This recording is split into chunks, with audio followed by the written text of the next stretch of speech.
session, and then we will go ahead and get started.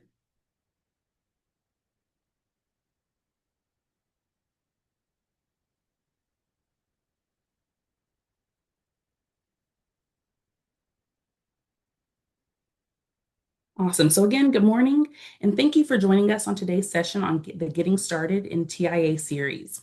The target audience for today's session is districts who are new to TIA, who are preparing to submit an application in April of 2026.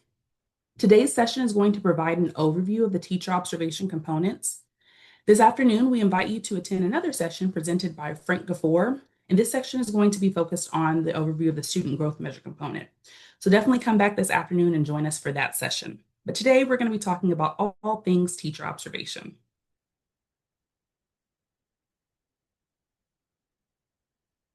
Now, this webinar is being recorded and can be accessed later in our share file. So someone from my team should be dropping that link for today's resources in the chat.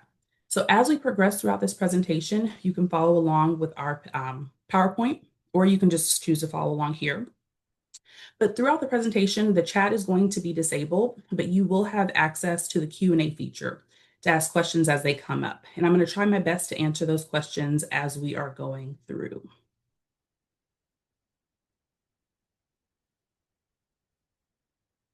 Today's session is going to focus on understanding the teacher observation requirements within your local designation system, identifying best practices for collecting valid and reliable data, reviewing common application errors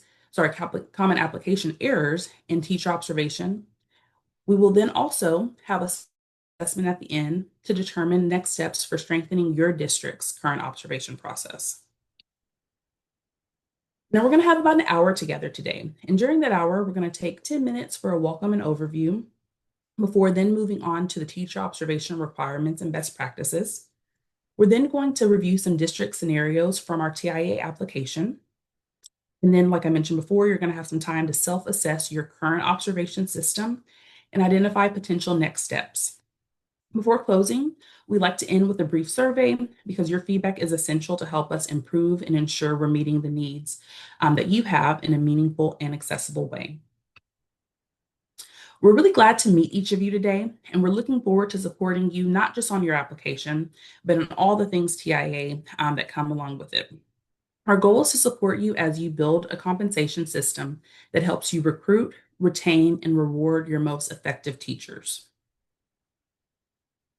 Now, many of you have already started thinking about TIA and may have began engaging stakeholders as you build your local designation system.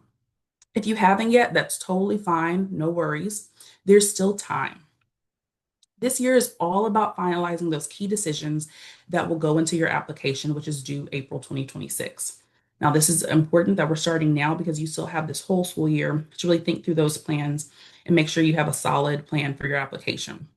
And then next year, after your application is accepted, you'll move into implementation, which is when you put your approved system into action and actually start collecting those required data points.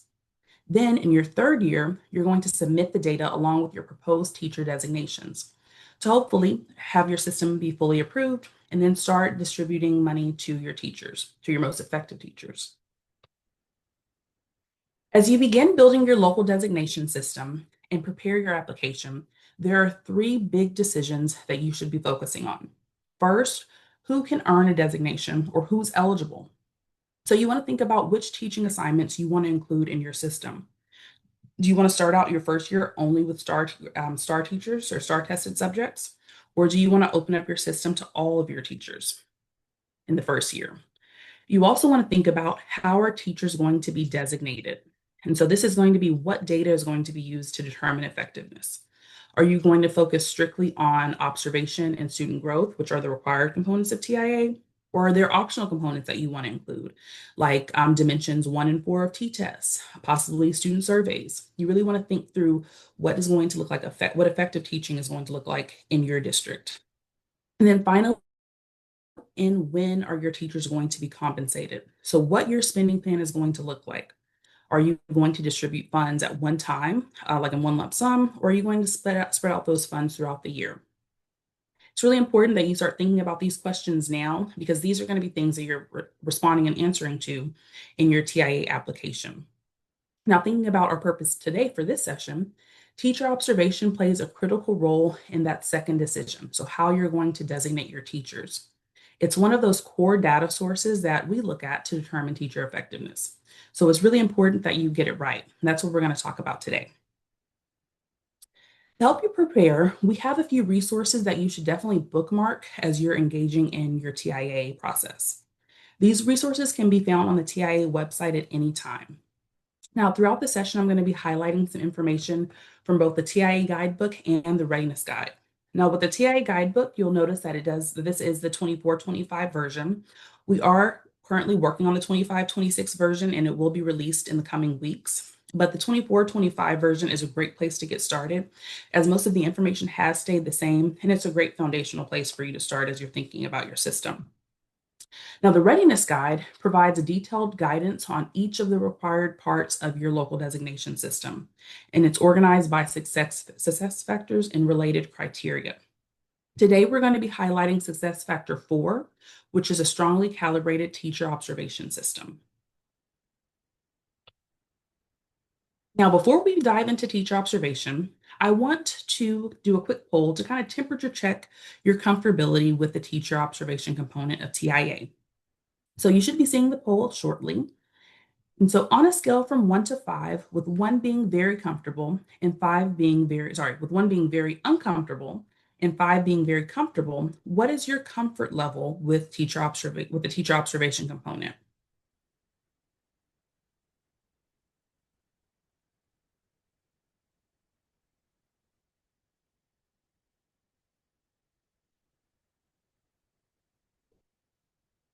Okay, so hopefully you should be seeing that poll now.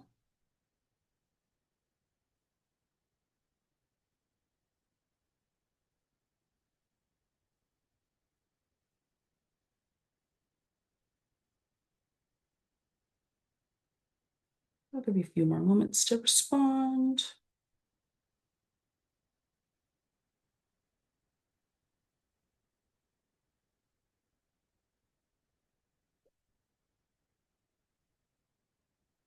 Okay, so as you see, most of our participants are kind of falling in the neutral to comfortable zone.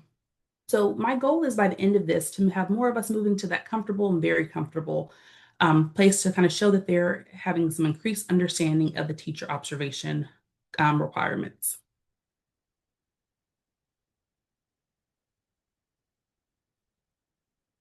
Now let's dive into teacher observation and best practices, the requirements and best practices.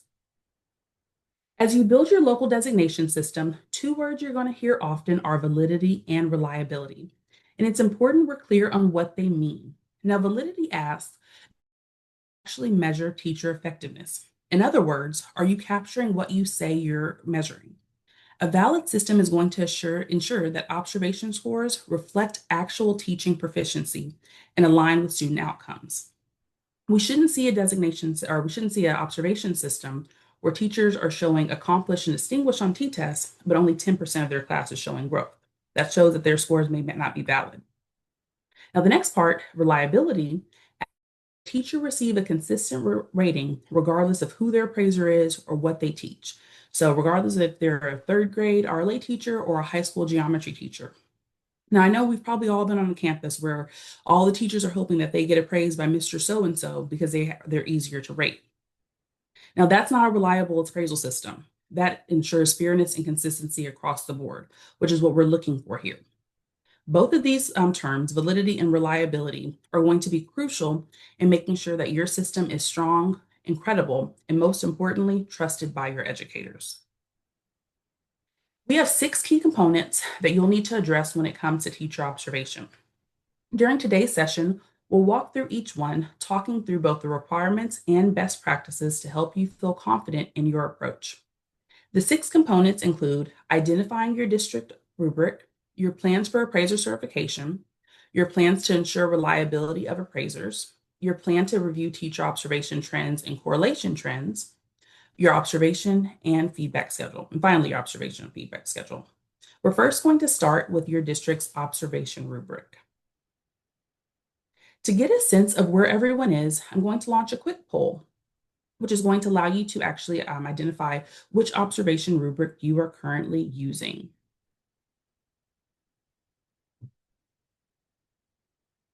One quick second.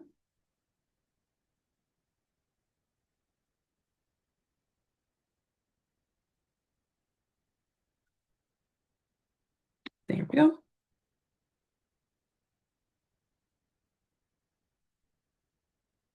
So please let us know which rubric you are currently using, either T-TESS, Marzano, Danielson, NIET TAP, or a district-created rubric.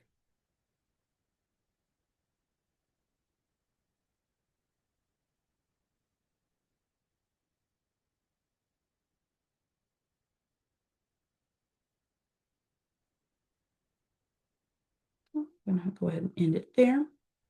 And so as you see, most of our districts are using T-TESS, which is true for our state. We have most of our districts in the state are using T-TESS. But there is no right or wrong rubric to use, but it's important that the rubric that you do have is valid, which we talked about earlier. We want to make sure that your rubric is truly measuring T-TESS. And so there are several pre-approved rubrics that you can choose from. Like I mentioned before, T-TESS, Marzano, Danielson, and NIET TAP. But if your district is using a custom rubric or a district created rubric, that's perfectly fine, as long as it meets all of the required criteria, which we're going to talk about next. So for districts that are planning to develop or use a district created rubric, we have provided an on-demand webinar. This webinar is going to walk you through how to align your rubric to meet TIA requirements. You'll review the key components of an effective teaching rubric, especially the importance of observable dimensions, and use TIA resources to self-assess your current rubric. Now, just a quick note, if you are using one of those pre-approved rubrics that I mentioned before, we've already done the work for you. We've made sure that those rubrics are aligned to TIA requirements, so there's no additional work you'll need to do. This is solely for our district-created rubrics who have a more unique process. Next, let's review the appraiser certification requirements. Certification is required every 3 years and must include a calibration component. For example, as with T-TESS, appraisers complete a 3-day training and then calibrate using a video lesson to ensure consistency in their scoring. Now, some districts even go a step further and offer annual certification opportunities at the start of each school year, which can be a great way to keep everyone aligned and confident in their ratings. Now, why does this matter? This is important because reliable certification and calibration help ensure that teachers are being evaluated fairly. Again, regardless of who their appraiser is. It builds trust in the system and strengthens the validity of the data, which is going to be so important when you're thinking about data validation of your system. Now let's move on into the reliability of teacher appraisers. Take a few seconds and read through the information on calibration that's here on the slide.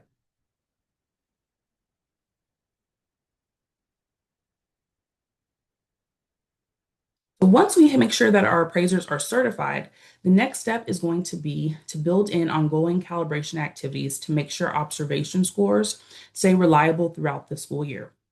Now, this helps maintain consistency and fairness across classrooms and campuses.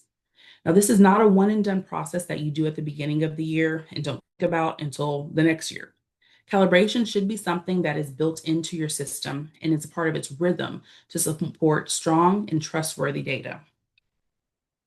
A strong local designation system must include calibration activities at least once a year, both at individual campuses and across the district.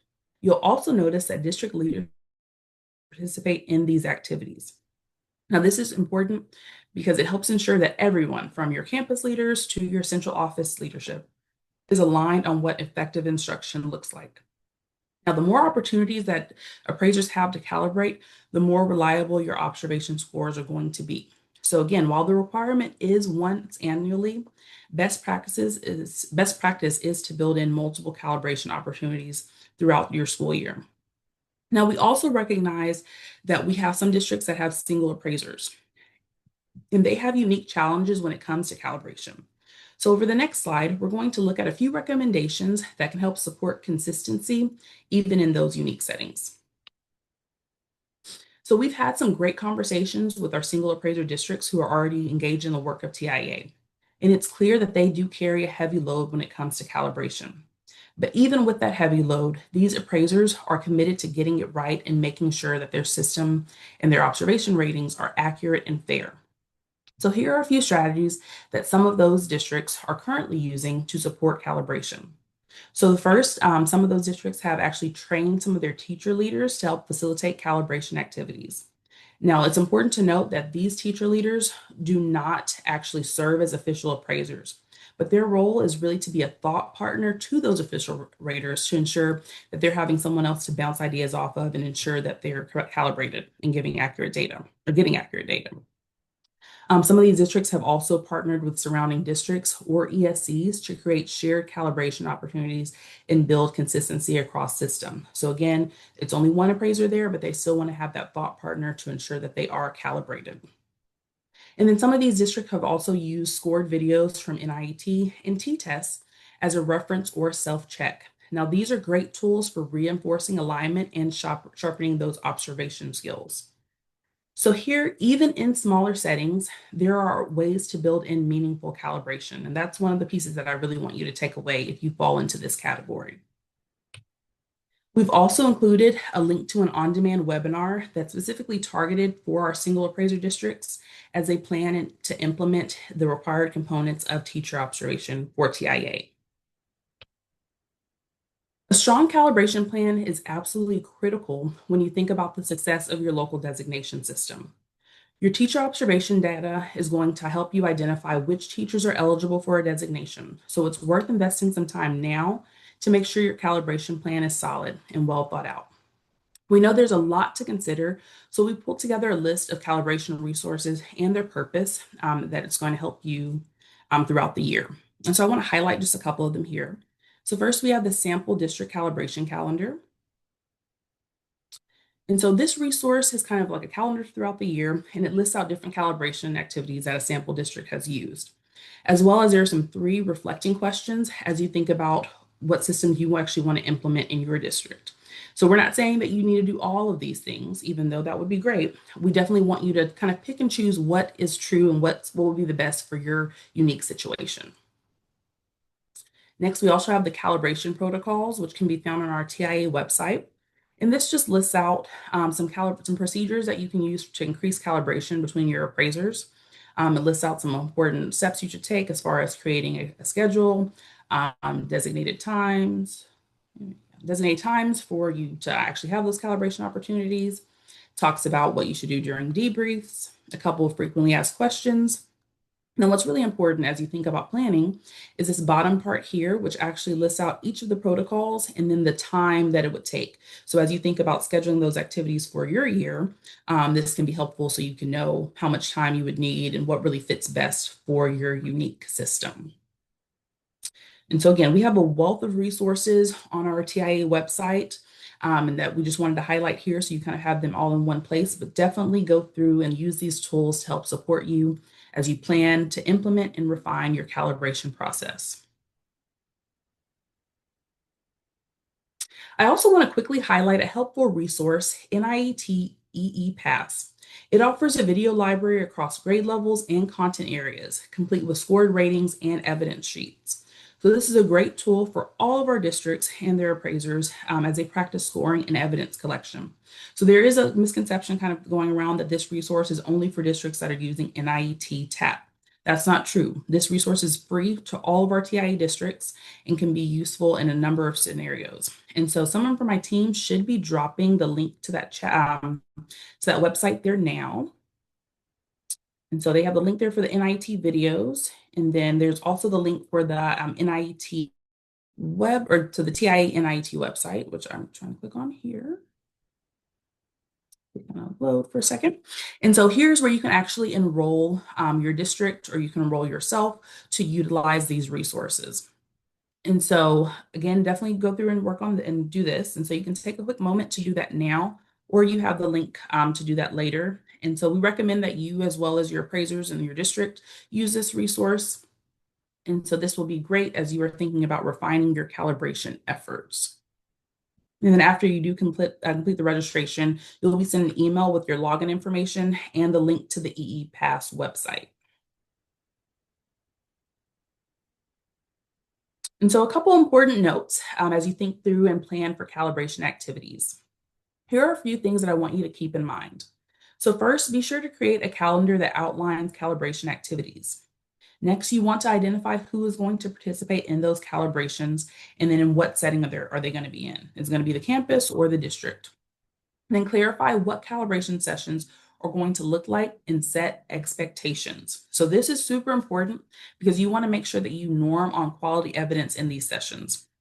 The quality of the evidence directly impacts the feedbacks that teachers are going to receive, which we know in education is so important, continuous improvement. And so want to make sure that the feedback they're receiving is actually going to help them improve their instructional practice. You also want to define what it actually means to be calibrated. So does that mean that the appraisers have to be exactly, they have to score that the ratings exactly the same, or do they need to be within one level of each other? Or is it just aligning on a certain percentage that they got right? And finally, think about how your district is going to support appraisers who aren't able to calibrate successfully. Now we know that this is the reality of it. Sometimes we have appraisers who may struggle in certain areas, whether that's with ratings, but you want to make sure that you have a clear plan to address both of those areas of weakness. Now let's revisit one of the key questions we discussed earlier. How are we going to designate our teachers? To answer this, districts should review the statewide performance standards for teacher observation, which is an important part of this component. These standards help ensure consistency across the state while still allowing for local flexibility. So teachers can be designated as recognized, exemplary, or master based on observation scores. The performance standards outline the average scores required for each level and the percentage of possible points if using a different rubric. Now, a few important things to note that these standards are based on t-test averages. Only scores from the observable domains of domain 2 and 3 of t-test are included. So those 8 dimensions and those 2 domains. And then the minimum requirement score is a score of a 3 or proficient. And so on all of the observable dimensions. And so across those, again, those 8 dimensions, a score of 3 is needed for a teacher to be eligible to receive a designation.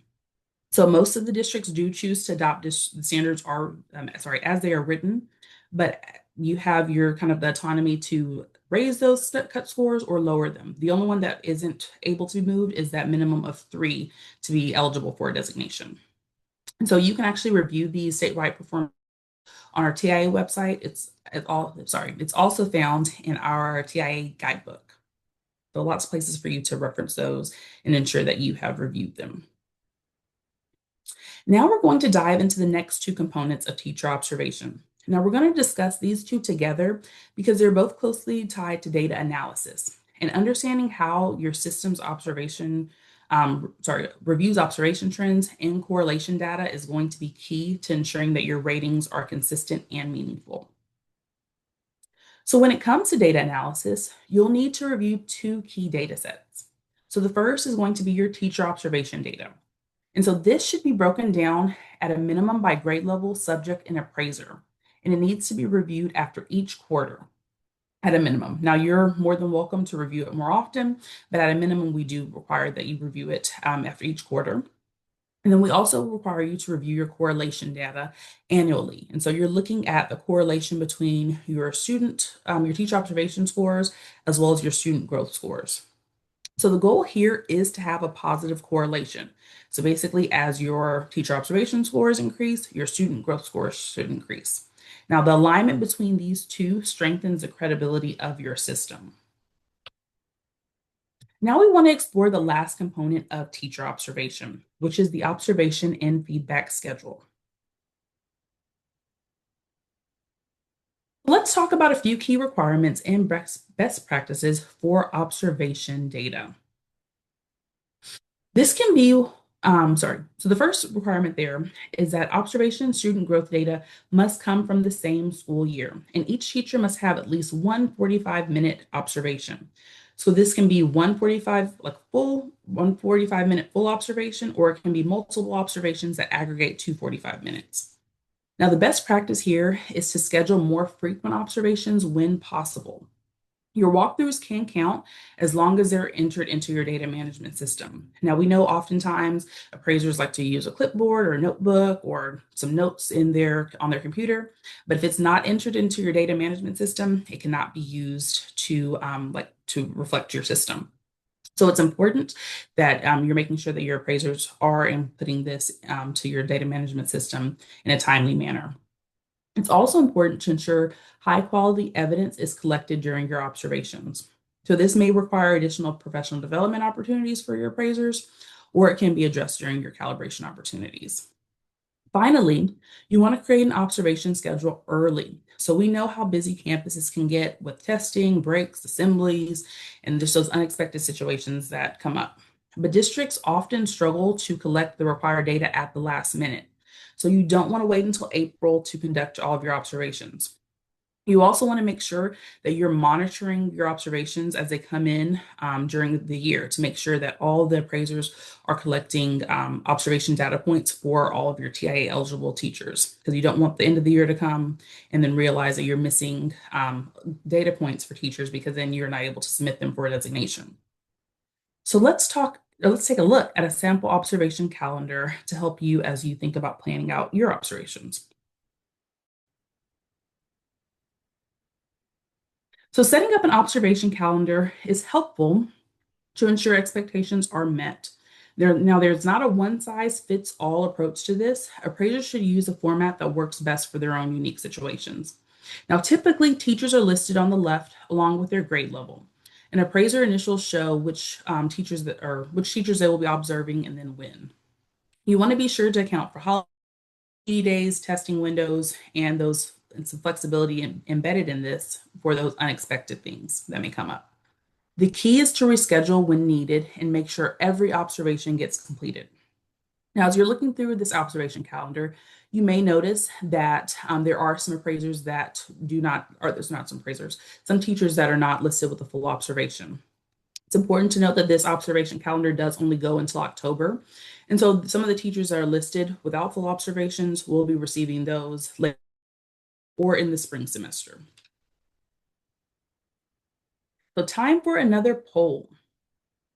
And so here we have a true or false question. So true or false, teachers may opt in and out of TIA. The poll should be coming up shortly, and there it is. So what do you think? Can teachers opt in and out of TIA?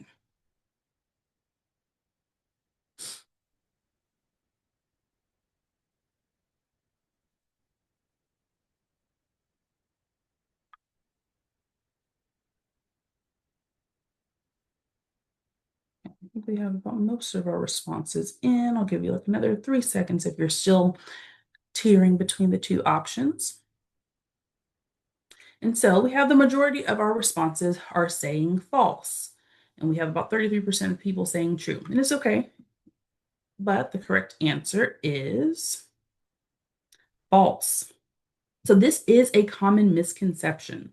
Full teacher observation and student growth measures are required for all teachers in an eligible teaching assignment during that first data capture year. So if you are a system that had been using appraisal waivers in the past, it's really important that you start communicating that for TIA purposes, those teachers will no longer be able to be on an appraisal waiver. Now, there is a bit more flexibility after the first data after your system receives full approval. After a district receives full approval, they may issue appraisal waivers sparingly, but we do caution districts against using too many appraisal waivers because too many missing data points or too many teachers without observations could result in your district failing data validation in subsequent years. So this is something that you really need to think through what this is going to look like for your teachers if you're going to utilize them after you have successfully received full approval. Again, we want to make sure you don't have too many teachers with missing data points, as well as if you don't do your or if you do have teachers who are on appraisal waivers, they're not eligible for TIA, so they're not eligible to be designated. So definitely keep that in mind. Now let's switch gears to the TIA application. So we've already kind of reviewed all of the TIA required components. Now let's take a look at the application, which you're all going to April. Though it may seem like we have a ways to go until that submission or that application submission deadline, the trends outlined in this section are some questions you should really be thinking through now to ensure that you're able to set up these systems ahead of your first data capture year. So over the next few slides, we're going to review a few questions and their answers and responses to last year's application. And so the first scenario I want to highlight is from last year's application, comes from Part C. So it says, how will the district ensure that appraisers remain calibrated on both scoring and evidence across appraisers, content areas, grade levels, and campuses throughout the year? And so here I've actually listed out what our requirement is from our TIA rubric. And so districts really need to make sure that they have clearly explained what that calibration is going to look like across appraisers, content areas, grade levels, and campuses. And so here, the district responded with, Rose ISD will schedule calibration activities 4 times a year for campus and district leaders. Calibration activities will be designed to train, assess, and monitor appraiser proficiency needed to conduct classroom observations. Now, as I'm thinking back at the requirements, I see that the response talks about how the district will have campus and district leaders calibrate 4 times a year. But what I'm kind of missing is their plan for ensuring that, that appraisers remain calibrated across those areas. So again, appraisers, content areas, grade levels, and campuses. So because of this, this response would receive a score of limited or no readiness. And then here's the feedback that this district received.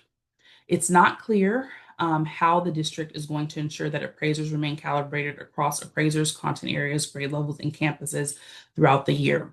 Now take a moment and I want you to read through how their response or this response could have been improved to meet the right side of the screen.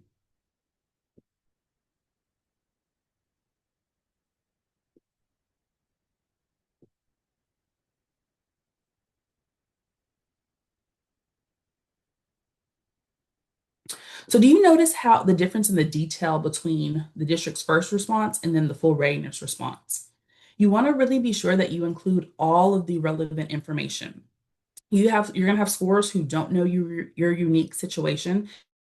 Make sure that your scorer doesn't have to fill in those gaps or have to try to guess what you're thinking. Because if that happens, we're more than likely going to rate it as limited or no readiness and then give it back to you to refine your response and actually add a little bit more. The next scenario comes from Part D. And so this question says, review trends at the campus and or district levels, identify that appraisers, when review of trends at the campus and or district levels identifies that appraisers are not calibrated locally, describe how the district will address both the following issues. A, when appraisers' ratings are not calibrated, and B, when evidence gathered for those ratings is not calibrated. And so this is a two-part question. And the requirement is asking the district to explain how they're going to address both the lack of calibration in ratings and the aligned evidence. And so as I'm looking at this response here, I see they're saying the executive director of educational leadership coaches our principals on how to address these issues. If needed, the district will seek support from our local ESC for additional training. So I see that they're saying they're going to reach out, or that they're going to have their one of their district leaders kind of lead this charge, and they're going to be reaching out to ESCs as needed, both of which are fine. But I'm still kind of left wondering how they're going to remediate each of these issues. So if it's a lack of a calibration based on ratings or aligned evidence. And so, because of this, the district received a score of limited or no readiness because it was not clear how the district was going to go about addressing both the lack of calibration, both in ratings and evidence. And so, this question is really asking the district what they're going to do when the initial calibration activities don't work. And so this is not the place where you should say, oh, we're just going to do additional activities or additional calibration activities. You really want to explain how you're going to approach each of these areas individually. So take a few moments. I know this response is a little longer, but I want you to read through what a full readiness response would have been for this question.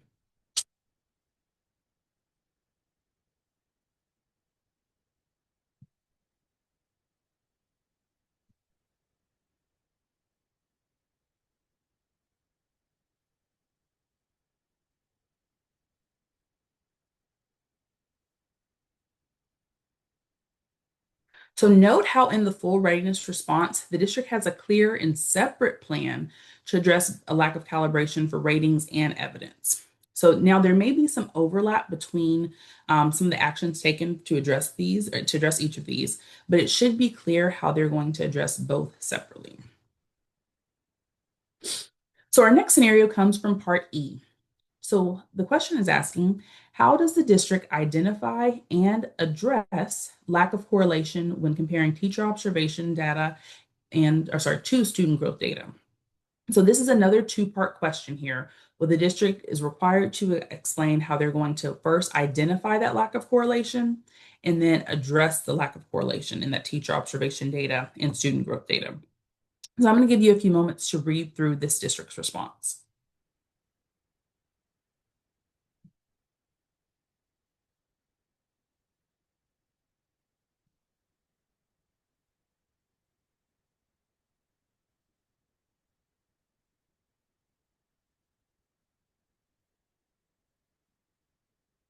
Awesome. So as I'm looking at this response, I see that the first part of the response is where the district talks about them reviewing their Cognos congruence report to analyze that correlation data. So that's how they're going to identify it. So we're great there.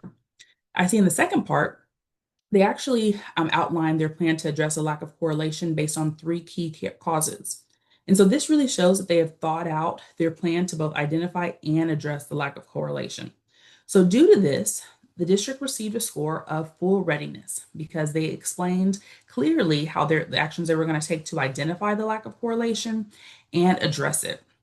So you want to keep in mind that a lack of correlation can be attributed to three main reasons: appraiser calibration, teachers needing additional coaching, or assessment reliability. You want to be sure that in your own responses in the application, in your TI application, that you address these at a minimum in your response. Now, there may be some additional reasons that could have led to lack of correlation, but we at least want to see these three at a minimum. And then finally, for our last scenario, it comes from part F.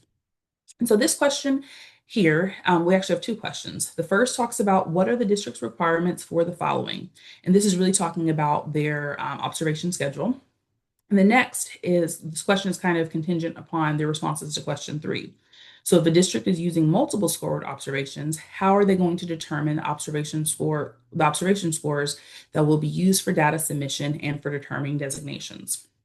So as I'm looking, I see that they have the same requirements both for teachers that are on a probationary contract and non-probationary contracts. And then that they list out that they're going to have one full scored observation, two scored two scored partial observations, and then no unscored observations of any kind. And then they're requiring one score for each observable dimension of the rubric. But what's important here to note is what I'm looking at in the scored observations. Because if a district is using multiple scored observations, it needs to be clear which scores they're going to use to determine a designation. And so this district should have responded to question 4 to let me know, or let the scorer know, how they were going to be determining that final score. Because if you're going to have multiple scored observations, that means for some of your dimensions, you're going to have more than one score. So it should be clear, are you going to take the top score? Are you going to take the average? What are you going to do? So because of the district's lack of response to question 4, they received limited or no readiness because they did not explain how they were going to determine the final observation score used for data submission and to determine designations. And so take a look on the right side and see how this response could have been improved.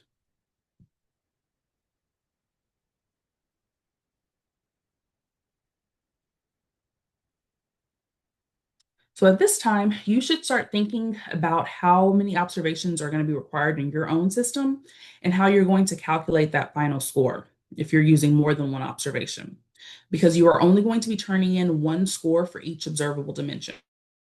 Examples for how to determine that final score can be to average all of those scores together.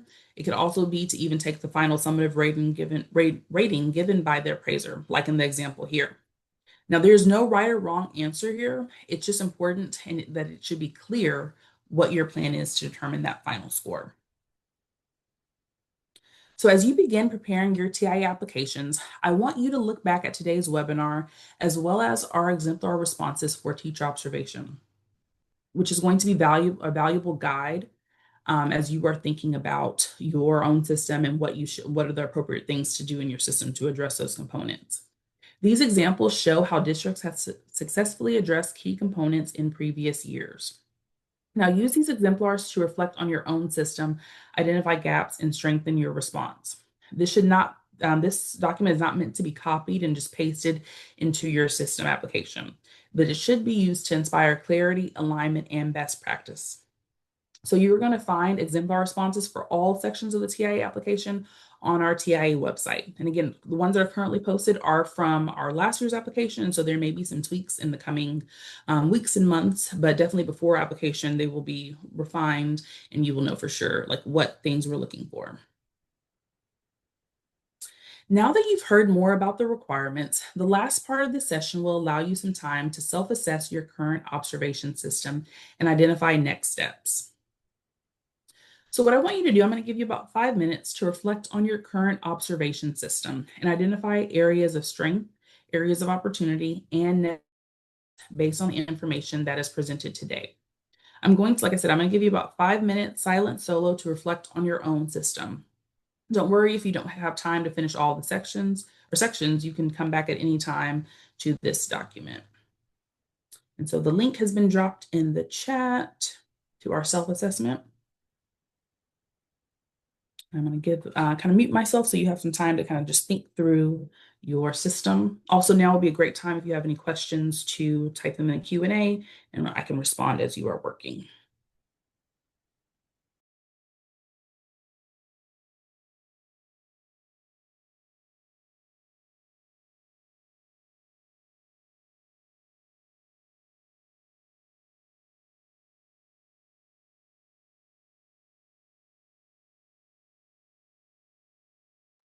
Okay, so we're going to go ahead and come on back. And so I'm so glad that you had some time to reflect on your own observation system. It's perfectly okay if you had some areas of opportunity, if you had possibly more areas of opportunity than areas of strength, that's perfectly fine. What's important is that now you think through those and start developing some next steps in your plan to address all those components that are going to be needed in your TIA application. So like I mentioned earlier, if you weren't able to finish all those sections, definitely take some time later and review those as you think about your system.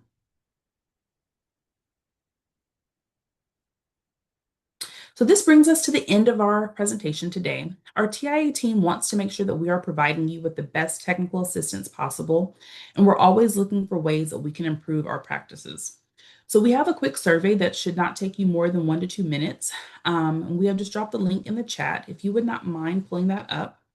And we want you to be as open and honest as possible and add comments if you have any additional suggestions for areas where we can really lean in and support further. Your input here is going to help us improve our upcoming sessions. And also remember, all the responses are anonymous and confidential. Oops, sorry about that.